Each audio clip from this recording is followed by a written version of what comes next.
Há muitos segredos escondidos na respiração. Você ficaria chocado com quanto se pode descobrir sobre as pessoas apenas observando a respiração delas. Se você souber o que procurar, pode fazer praticamente uma sessão de psicanálise completa.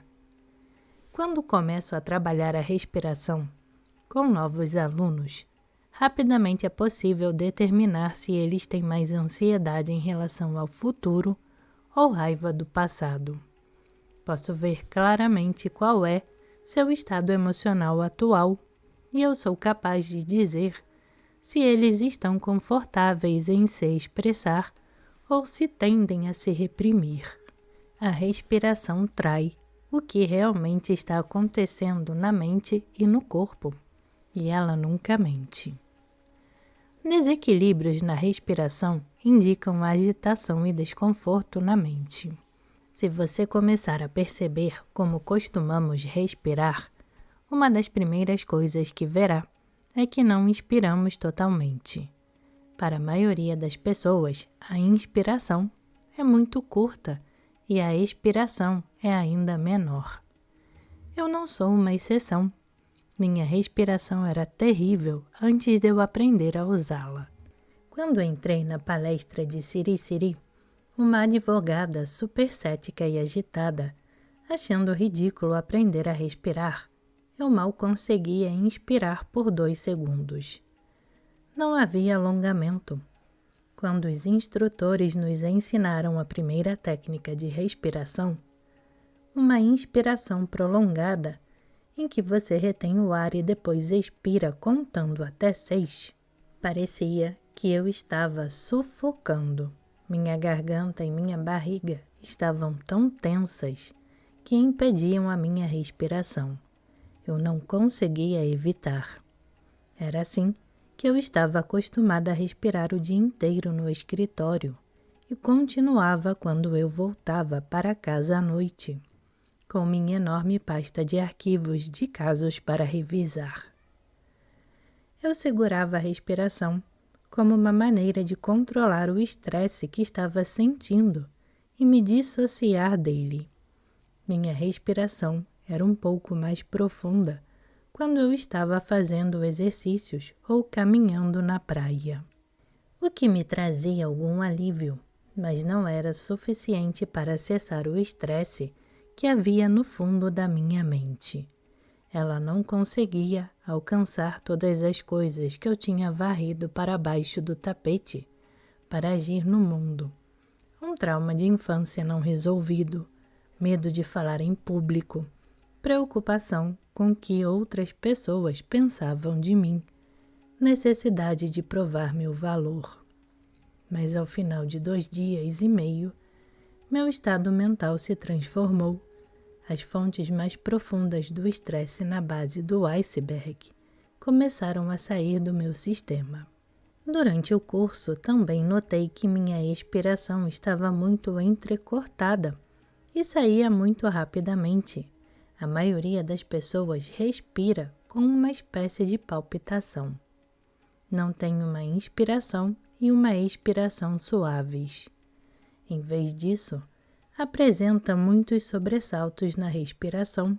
Isso indica que há algo acontecendo na mente que a pessoa está tentando controlar. Há algo se manifestando no cérebro límbico. São as memórias e emoções por trás da resposta pragmática e controlada do córtex frontal.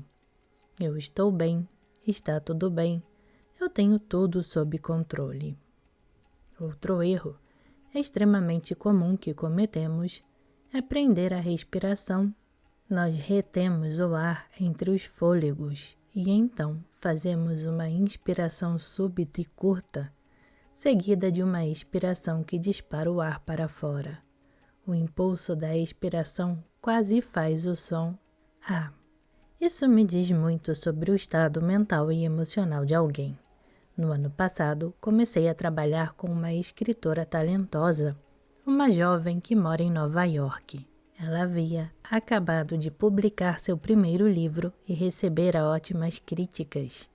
Minha impressão imediata ao conhecê-la e ao saber sobre a carreira dela foi que ela era uma pessoa muito criativa, cheia de ideias e entusiasmo. Para mim, ter criatividade significa que a pessoa é muito informal, tranquila, relaxada, próspera, livre. Mas não foi isso que eu percebi em sua respiração. Quando nos sentamos juntas pela primeira vez para abordar as técnicas de respiração, pude ver imediatamente quanto ela se continha, quanto reprimia a si mesma e a própria expressão. Ela quase não respirava. A principal razão pela qual me procurara era que ela sentia uma falta de ar terrível havia vários anos.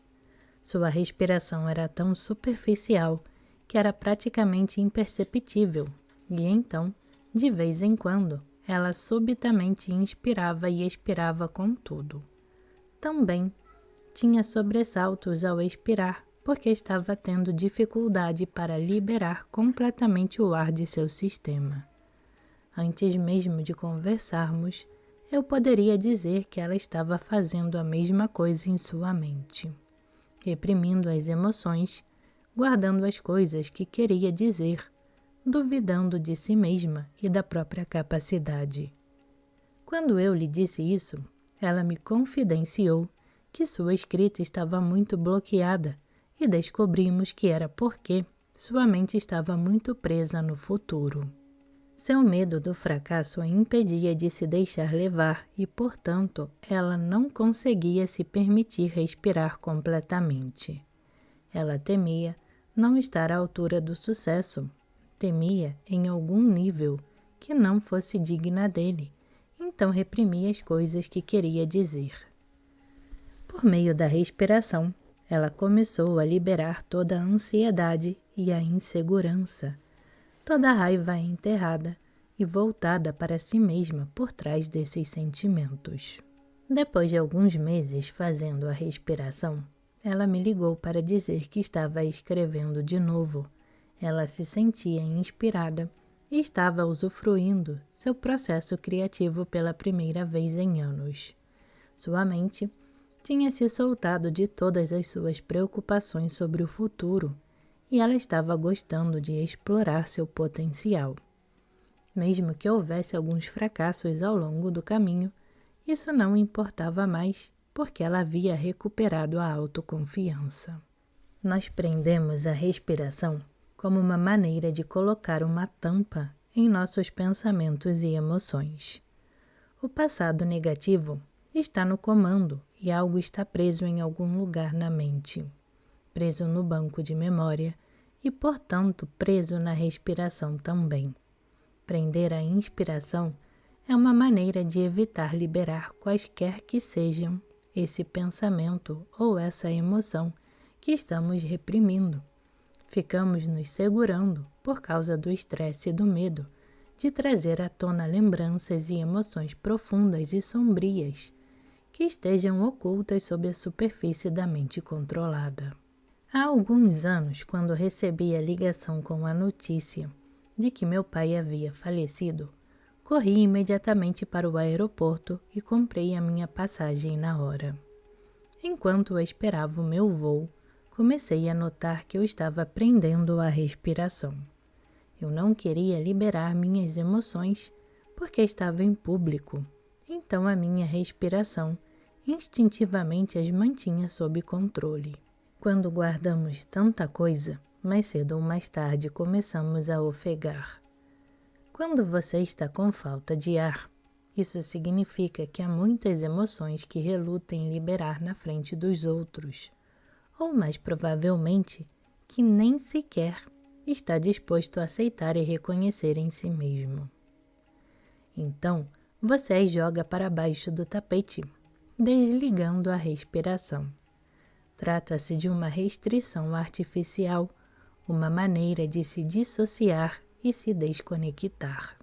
Quanto mais nos desconectamos do que estamos vivenciando internamente, mais ofegamos em busca de ar e depois suspiramos para soltar.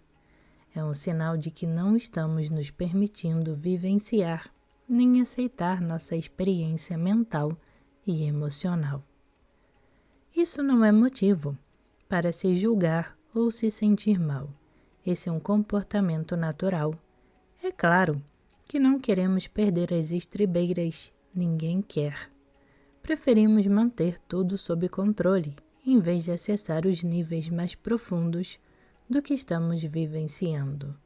Em vez de usar a nossa energia para esvaziar o que nos daria mais energia, nós a usamos contra nós mesmos para manter tudo guardado. Se eu tiver um balde de água suja, vou precisar de um pouco de energia e esforço para levantá-lo e esvaziá-lo. Mas colocar uma tampa no balde e carregá-lo exigirá muito, mas muito mais energia, e eu nunca estarei livre desse peso. Em algum momento terei que levantar esse balde e esvaziá-lo. Não estou sugerindo que você ande o dia todo chamando atenção para suas emoções mais profundas e sombrias. Certamente, não é o que quero dizer quando falo de prosperar. Em vez disso, faça algumas das práticas de respiração enquanto estiver sentado, em pé ou caminhando, por 5 ou 10 minutos, para acessar as coisas mais profundas que estão acontecendo internamente e esvaziá-las. Então, quando sair para o mundo, você não estará mais lutando contra si mesmo ou usando sua energia para conter suas emoções. Você será mais como quando era criança. Quando algo o incomodava, você tinha a liberdade de expressá-lo e deixar ir. Depois de adultos, a respiração nos dá a liberdade de nos aprofundarmos no que estivermos vivenciando e então seguir em frente, sem ficar presos nem precisar expressá-lo externamente. O mais incrível sobre a respiração é que ela sempre está no momento presente. Ela não vai a lugar nenhum, nem fica presa como a mente fica. Você percebe a incrível verdade que está escondida aqui? É que nós podemos usar a respiração para tirar a mente de onde ela está presa e guiá-la para fora do passado e do futuro, ancorando-a no agora. Imagine a sua respiração como uma linha de pipa. A pipa que voa na brisa é a sua mente, e a pessoa no chão segurando a linha é o seu corpo. Todas essas 3 partes, a mente, o corpo e a respiração, estão interconectadas e cada uma depende das outras. Juntas, formam uma unidade. Como a linha da pipa, a respiração é a ligação entre a mente e o corpo, a ponte entre o nosso mundo interior e o mundo exterior. Quando o vento aumenta e a pipa começa a voar para o passado e o futuro, como você estabiliza? Você brinca com a linha. Conversar com a pipa e gritar "volte aqui" quando ela está voando descontroladamente não vai funcionar. Em vez disso, você precisa ajustar a linha. Você aumenta ou diminui a folga, tensiona a linha ou a puxa numa certa direção até alcançar o ponto ideal, onde ela pega o vento perfeitamente. Se você já soltou a pipa, sabe que quando a pipa está completamente centralizada, a linha parece um cabo de ferro. Não é mais aquela coisa solta e molenga. É muito firme e fica estável e centrada. Ela não se move. Mesmo se você largar a linha, a pipa ainda permanece lá. É como a mente no momento presente, firme, poderosa, inabalável, ancorada no fluxo da vida. Então brincamos com a linha para trazer a pipa de volta ao fluxo constante do presente, e uma vez lá, a mente funciona a partir de um foco calmo, o que por sua vez afeta a respiração. Quando a mente está em fluxo, nossa respiração é tão forte quanto a linha de ferro da pipa. A respiração viaja não apenas pelo nível superficial da mente, mas também pelos seus recessos mais profundos. Ela se move por todo o iceberg, até as profundezas do banco de memória, onde pode se concentrar e liberar antigas toxinas. Os pensamentos e emoções antigas a que não temos mais por que nos agarrar. O sistema precisa que alguma força vital entre nele para isso acontecer. É como se você abrisse a tampa para soltar o vapor. Quando começa a trabalhar com a respiração, você pode perceber que muitos pensamentos e emoções vêm à superfície. Fique com isso. É apenas um sinal de desintoxicação mental. Deixe os pensamentos virem à tona ou permanecerem por ali. Não lute contra eles. Se sua mente está a mil, ou você passa por mudanças de humor piores do que uma mulher grávida, apenas convide tudo isso a entrar. Quando trabalhamos com a respiração, começamos a limpar o banco de memória e as emoções que estão ali armazenadas. Não subestime o poder e o potencial transformador desse processo. Alguns dos que tiveram mais sucesso com essas técnicas são veteranos com transtorno de estresse pós-traumático, que encontraram uma maneira de confrontar e finalmente se libertar das memórias traumáticas mais profundas, quando nada mais funcionou. Tom, um veterano de guerra do Iraque de 33 anos, estava por um fio quando buscou a respiração como a última tentativa de tratamento para seu TEPT. Nada do que a Associação de Veteranos lhe oferecera, punhados de medicamentos diferentes e várias formas de terapias tradicionais.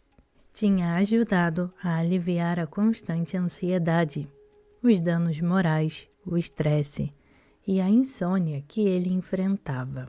Desesperado após vários de seus amigos das Forças Armadas cometerem suicídio, Tom decidiu atravessar o país caminhando, como uma forma de tentar se libertar da própria mente. 4.300 quilômetros depois, ele percebeu que só precisava se sentar em silêncio consigo mesmo. Em 3 dias, ele aprendeu as técnicas de respiração. Tom respirou mais profundo do que havia conseguido durante anos e contou que, pela primeira vez, desde que estivera em combate, havia expirado de verdade. Ele começou a limpar memórias antigas, mesmo as mais resistentes. As experiências ainda estavam lá com ele, mas a carga energética e emocional não era mais tão forte. Ele não precisava lutar para manter as memórias enterradas. Pela primeira vez em muitos anos, experimentou uma sensação de presença e alegria. Tom se lembra de sair da sessão do curso, olhar para o céu cinzento e pensar que era uma das coisas mais lindas que já tinha visto. Aprender a respirar novamente lhe permitiu apertar o botão de reiniciar do seu sistema nervoso. Isso apenas prova que o passado negativo pode ser retirado do presente e colocado de volta onde ele deve ficar, no passado. Quando isso acontece, o sistema nervoso pode parar de reagir ao presente e ao futuro imaginado pelas lentes do trauma do passado. A mente consegue se soltar. Temos relatos de centenas de milhares de pessoas em todo o mundo, além de evidências científicas que comprovam os benefícios do trabalho respiratório para os sobreviventes com TEPT. Num estudo piloto de 2010 com um grupo de veteranos do Iraque e do Afeganistão com TEPT, a equipe de pesquisa da Universidade de Wisconsin-Madison estudou os efeitos do Sudarshan Kriya na prática de respiração iógica para aliviar o estresse oferecido aos veteranos pela arte de viver, junto à iniciativa Welcome Home Troops. O estudo, publicado no Journal of Traumatic Stress, mostrou que, após uma semana de prática dessas técnicas de respiração, os veteranos já apresentavam menores níveis de ansiedade, uma frequência respiratória mais baixa, que indicava uma respiração mais profunda e alongada e menos sintomas de TEPT. As memórias negativas do passado perderam seu poder de controlar o presente e o futuro, como explicou a doutora Emma Cepala, uma psicóloga da Universidade Stanford que trabalhou no estudo. Nós sabemos que a memória é muito maleável. O que acho que está acontecendo é a associação entre o trauma e a mudança de memória. Eles lembram o que aconteceu, mas os fatos não estão mais presentes no agora. Resumindo, a carga emocional da memória é desalojada da mente, deixando na pessoa um sentimento de calma e presença.